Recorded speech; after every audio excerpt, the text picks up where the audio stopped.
Uncle Mark. Yes. We live in a land bountiful with Well, we're just south of Bountiful. a flowing font of white folk. That is We for have sure. hot and cold running white folk, mostly cold. Mostly cold. And I think I'm getting an inkling. My power of discernment is telling me that Doug's going to talk about the employment situation among elderly white men. That's right. In the state of Utah. Welfare for old white men. Yeah, very important. Well, for those of you listeners not living in the pretty great state of Utah, that's an inside joke for my fellow Deseretters. yeah. Yeah, super good. Of a certain age. Exactly. Super good joke. You probably have no idea that we're living through the most egregious and anti-democratic legislative session in the state's history. Oh, it's getting nasty. This legislature gutted 2 ballot initiatives that were passed overwhelmingly by the people, passed laws making it harder to pass ballot initiatives, Yes. turned a law designed to protect victims of conversion therapy on its head, so now it protects the perpetrators of conversion therapy. Yeah. And the session's not over yet. Yeah. So- Who knows what they could Isn't do. it over? I thought it just ended. No, it ends this week. Oh, God. So there's still time. Still time. Still time. They also managed to not allow beer sales of over 3.2%. Yeah, they fucked with the alcohol levels of beer once again. Yeah. But they managed not to make it any better, is what I'm saying. Exactly.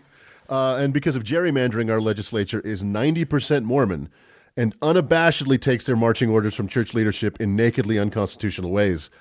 You can Yeah, hear it's like open. it's open. You can hear It is more legislators say naked than I think it's ever been Yeah. in my lifetime here. on the floor of the House or the Senate or in committees, you can hear legislators say, "Oh, you know what? I've got to check with the church on that." Yeah. I've heard them say it. Nobody knew Yeah. that covered wagons had a reverse gear.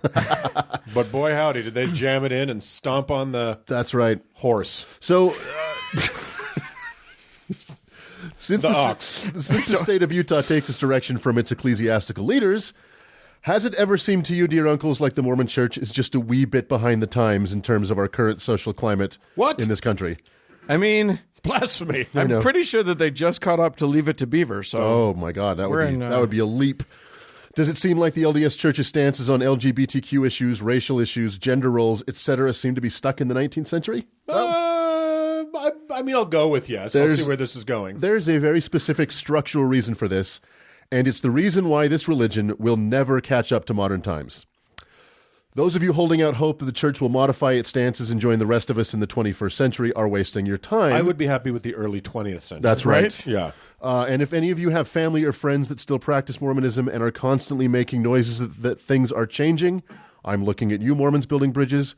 Please have them listen to this segment. So Yeah, I would be happy if they caught up to the mores of the Coolidge administration. that's right. Yes, And exactly. for reasons we'll talk about, they will not. Yeah. So in order to explain how the church has painted itself into such a corner, we need to shed some light on the upper echelons of the Mormon Church. Now, I want to be clear from the outset of this discussion that I am not being ageist. There is nothing wrong with working into your 80s and 90s, and I in no way mean to say that someone in their 80s or 90s can't run an organization. yeah, we'll likely be shitting on religions well into our 90s. That's I right. think. Well, by that time, our podcast will have taken effect, and they'll all be gone. We'll have won the war. Live in a sane paradise of reason and key parties. But as we'll discuss, the homogenized age, gender, race, and background of the Mormon Church leadership is a problem. I just want to see the key parties that happen over at the Eagle Gate Apartments. They don't lock their doors. They're too trusting. You can take Mildred for 2 hours. They don't lock their doors because they need the paramedics to be able to get in quickly. We call it 7 minutes in Kolob. Oh, my God. All right, so We got off track. Sorry. we did. Doug. The Mormon Church is You were led- going somewhere with it. I was. The way they use that Jell-O is astounding. Jello can be quite a lubricant. All right. The Mormon Church is led by a body of 15 men, only men, and up until 2018, only white men. The first presidency, which consists of the president and his 2 counselors, along with the quorum of the 12 apostles. There are several other groups that preside over church operations, such as the quorums of the 70s, which don't have 70 members, so what the fuck? Who cares? How many members do they have? It varies. Oh, okay. Yeah, it doesn't have anything to do with 70. It's fuck off. It's ridiculous. Yeah. It's a good round number. These leaders of the church are collectively referred to as general authorities. Now, Generally. Let's go back to the first succession of one president to the next. In 1844, Joseph Smith, the first prophet and founder of the church, was assassinated in Carthage, Illinois. Got his ass shot. That's right. A subject for another time. The gun violence in Chicago, it's the early roots. White-on-white violence. It was an eventuality that the self-proclaimed prophet, seer, and revelator failed to see coming. After his death, having not named a successor, the nascent church fell into what is called the succession crisis. Many thought that Hiram, Joseph's brother, was the heir apparent, but while it's never a good idea to entrust one's older brother with power, the point was moot because Hiram died with Joseph. So, the next candidate would have been Joseph's brother Samuel, but he mysteriously died only weeks after Joseph's death. Right. There is no evidence that this was foul play, but it wouldn't be surprising. There's no evidence that it ain't. That's right. That's right. It would be irresponsible not to speculate. That's right. Exactly.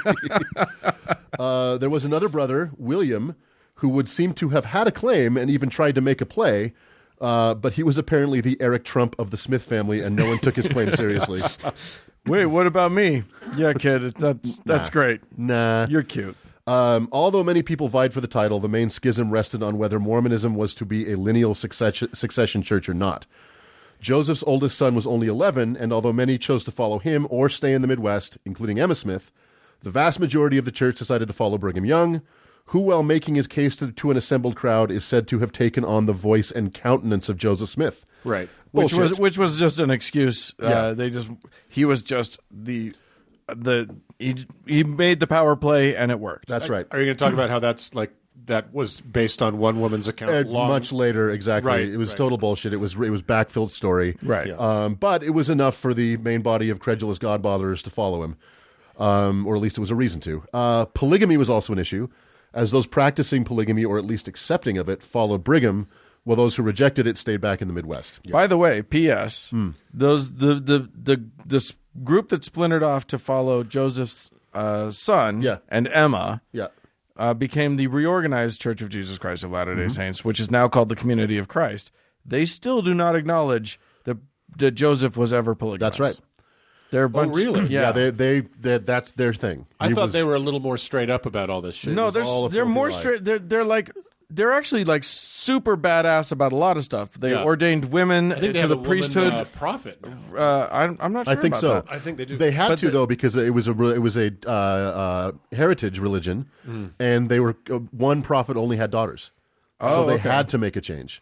So I mean, but they also it's like Henry VIII. They do Fuck gay. it, I guess she's queen. They've been doing gay marriages for a while now. Yeah, okay. Pretty early on. They were odd that they would deny the polygamy, which is historically factual. I mean, there's no way to deny it. No.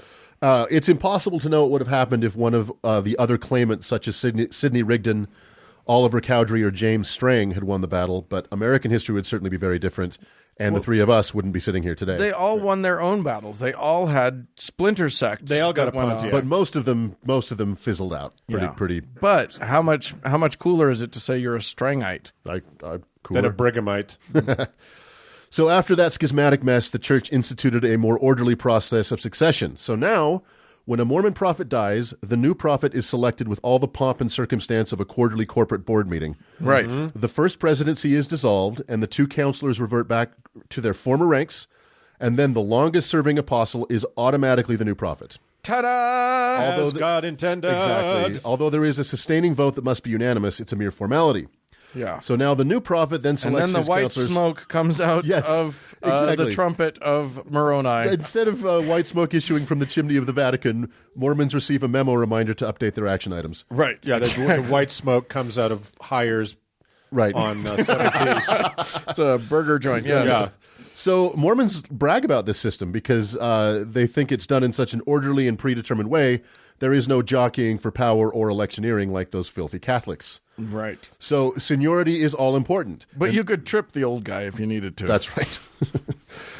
Seniority is all important. Your proximity to the crown is determined entirely by the date you became an apostle.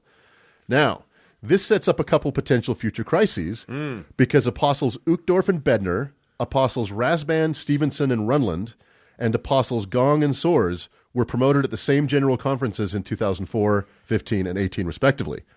So assuming none of them die when their number comes up, there could be more than one apostle eligible for the big chair. Fight. If there is a process for this eventuality, I couldn't find it, and I couldn't even find if this has ever happened before. So if the church is looking for ideas for how to deal with this potential second succession crisis, I have a couple recommendations. Thunderdome. Number 1, do the wrong thing, where the two potentials are forced, Clockwork Orange style, to watch Black Klansman. The first one to lose control and blurt out the N-word loses. Number 2. Or does he win? Or does he win? Right, Yeah. exactly. That's called race chicken. Number 2. Which is also racist. Which is also racist. Number 2, jazzy jousting. This one kind of explains itself.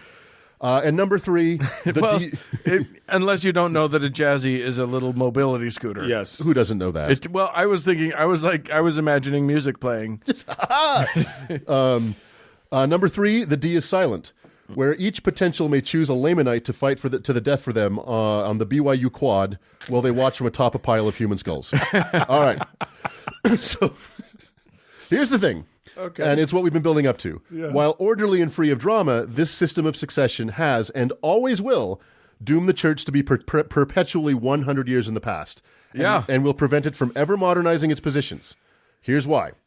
Although Joseph Smith died at 38, every subsequent prophet has died in at least their 70s. In fact, the 16 successors to Joseph Smith, 3 died in their 70s, 5 in their 80s, and 7 in their 90s. Oh my God. With the current president, Russell M. Nelson, clocking in at 94. Yeah, he assumed the position at 93. Yeah. And the guy that he took over from, Tommy Monson, was also in his 90s. That's right. And was just being preserved in formaldehyde. Oh my God, it was he was And we'll definitely... His brain switched off 10 years prior. Medical science is not helping the situation. Right. Famously, Howard W. Thanks, Hunter... science. Prophet Howard W. Hunter spent the majority of his 9-month tenure unconscious on life support. right. Our sister-in-law actually was one of his nurses. Yeah. And apparently read my missionary letters to him while he was comatose. So I may have contributed to his short reign. Yeah. Oh, there you go. So was he already comatose when she started the letters? Or I've read your writing. I almost went there's comatose a causation too. correlation thing It is. here. It is technically a weapon. So, in fact, of all the 17 men to hold this office, this is fucking crazy. Only 4 of them were born in the 20th century. Wow. All the rest were born in the 1800s. And of those born in the 1900s, the most recent was in 1927. Oh my God. This leads to some interesting facts, such as only 2 church presidents were born since women got the vote, and they're also the only 2 born after World War I, but still before the Dust Bowl. Oh my 7 were born before the Civil War. All but 5 were born before the church officially outlawed polygamy, and all of them were born into a church that didn't allow blacks to hold the priesthood.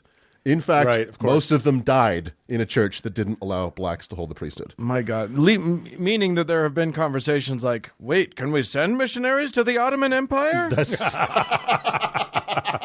That's literally true. All right. So practically what this means is that the entire leadership of the church is, and always will be, very old. These are people born into a far more racist, misogynist, homophobic, and conservative congregation than the current church membership, and many of them spend decades as apostles. So they're essentially sequestered from the progress happening out there in the world. Yeah, they spend decades of their lives. They start completely sequestered, and they have no access to real humanity. They don't talk to people with different experiences or different races or non-Mormons. No, until they get their big shot at their shot at the big chair well into their 80s or 90s. It is a crazy echo chamber. They were born into Mormonism. Yep. Which at any time during its existence has been more conservative than it is now, and more regressive right. than the society at large. And remember, before becoming an apostle, one has to have spent decades in various church leadership roles, from elder to bishop to stake president to area president to 70, etc. So, no dynamic, reform-minded leader is ever going to get through this process. No. They used to. There was a wild, wild west sort of time when a leader could be brought in as an apostle and could be quite a maverick. But they've weeded that out entirely. There is never going to be a Mormon Beto or a Mormon AOC. Nope. It can't happen. It cannot happen. I mean, there are Mormons who are very liberal. Yes. But they're never going to be chosen to be one of these leaders. Or work their way up to that level. They'll be weeded out way before they get And the fact is that most of these guys are fucking bankers or businessmen or like... Or they've been professional Mormons almost their entire lives. Yeah. So while the Vatican might get a wild card reformer that can institute modernizing changes a la Vatican II, this cannot happen in the Mormon Church. Correct. It is so self-selecting that anyone with any notions of reform couldn't get within 1,000 miles of leadership. So let's take a look at the current body. Well, I will push back on that a little bit, because the current fella is reforming away. Well, he's just making matters worse. Yes, but let's he's reforming backwards. He just ruined 20 years of search engine optimization. Yeah, on purpose, with the stroke of a pen. Let's remember that teens aren't killing themselves at an alarming rate in Utah because we're calling the church Mormon or not Mormon, or because a church is 2 hours or 3 hours. Right. These are on the margin changes that don't really fucking matter. No, they don't fucking matter. One bit. Yeah. So it's not just age that is preventing this religion from. Let's back up a second. Let's take a look at the current body of the First Presidency and the 12 Apostles. I don't want to see them naked. Literally. Their bodies are scary. I don't want to see them naked. It's like that portrait of Mr. Burns. That's exactly what I wanted. I thought about that. So the next 5 apostles that would replace the 94-year-old current prophet are, in order, 86, 90, 78, 85, and 78 years old. So, those 78 spring chickens. Positively youthful. You were born when the Charleston was sweeping the nation. It's not just age that is preventing this religion from modernization. For a church that spends a lot of time bragging about its global reach, nearly every one of the apostles and the First Presidency were born within a 90-minute drive of where we're sitting right now. Yeah. The notable, I guess the only exceptions are Henry B. Eyring, who was born in Princeton, New Jersey. Wow. Dieter F. Uchtdorf, who was born in Marsic, Austro, Germany. And he's the bad boy of the boy band of the apostles. Right. But I like how you said Austro Germany, because it was not Germany. That's right. It was the Habsburg Empire. Right? And lastly, Ulysses Soares, who was born in Sao Paulo, Brazil. Oh, wow. We'll talk about him in a sec. That dude will never be the prophet. Oh, God, no. Never. All the rest were born in Utah, with a couple in California. So it's a very regionally specific leadership of a global church. Right. Yeah. In the last General Conference, the 2 newest members and obvious diversity hires were the aforementioned Ulysses Soares and Garrett W. Gong, who hails all the way from Redwood City, California. Wow. Right, but he has that name. How exotic. These are the first 2 non-white apostles in the nearly 200-year history of the Mormon Church. Soares, by the way... Don't they have some other Latinos? Not in the 12 apostles. They did in the not 70s. in the Okay. They did in the 70s. Oh, yeah, down in the garbage dump. Exactly. That is the quorum of the 70s. The service door of Mormon leadership. Soares, by the way, is the youngest apostle at a youthful 60. So all he's got to do to inject that youth directly into the bloodstream of the presidency is wait until 14 other people meet their medically postponed fate. Right. So it's hard to imagine an organization run almost entirely by very old white men from the same rural area code getting woke with regard to transgender issues, or that a group of people who were forced through gritted teeth to admit that black people weren't cursed by God are going to empathize with Black Lives Matter. Right. And before any defenders of the faith try to convince me that the church can change and point to the 1890 abolition of polygamy or the 1978 acceptance of black people as fully human, firstly, you have set a mighty low bar. And secondly, the church made these changes not because of modernizing forces within or moral awakenings, but because of existential external crises. Yeah. The threat of federal invasion in the first case and the possible loss of tax-exempt status in the second. So, and not for nothing, but in both instances, people left the church in droves because of those changes. Yep. Right. So sure, if the church faces another external existential crisis in the future, they may have to make some changes. But letters to the editor or the earnest bearing of one's testimony is not going to do the trick. No. If people want the Mormon Church to change, they need to change it from the outside. If you are going to influence it from within, I'm sorry, but you are playing on their field and they own the refs. Yeah. You are trying to modify a church that is incapable of modification. You're trying to modernize a church that is incapable of modernization. You are trying to fly a steam locomotive to the moon. The difference between trying to modernize the Mormon Church from within and polishing the brass on the Titanic is that at least the brass got polished. So, lastly, and I just say, if their tax-exempt status is threatened, if BYU can't play in any bowl games, or if there is a big enough mass exodus to cut off their tithing revenue and make national news, you may see the church make some changes. But short of that, I am on firm ground to say that the Mormon Church will continue to be the proud cause of teen suicide for the foreseeable future. Yep. That is the way it is designed. They are hemorrhaging members. They are. And that hemorrhage will the dam that's holding back even the people that are staying is threatening to That's burst. right. So Yeah. I think I heard that they're retaining less than 50% of their young people at this point. Yeah, so they're going to have to do something. Yep. But are they convinced of that is the only question. Absolutely not. And boy, the only advice that they take is from them. That's right. And within an echo chamber, when everybody congratulates each other on how shitty they can be. The echoiest of echo chambers. It's Until that time, let's have some schadenfreude watching 95-year-old bigots struggle with the remote control of modernity. right. And until then, let us move on. Doing it.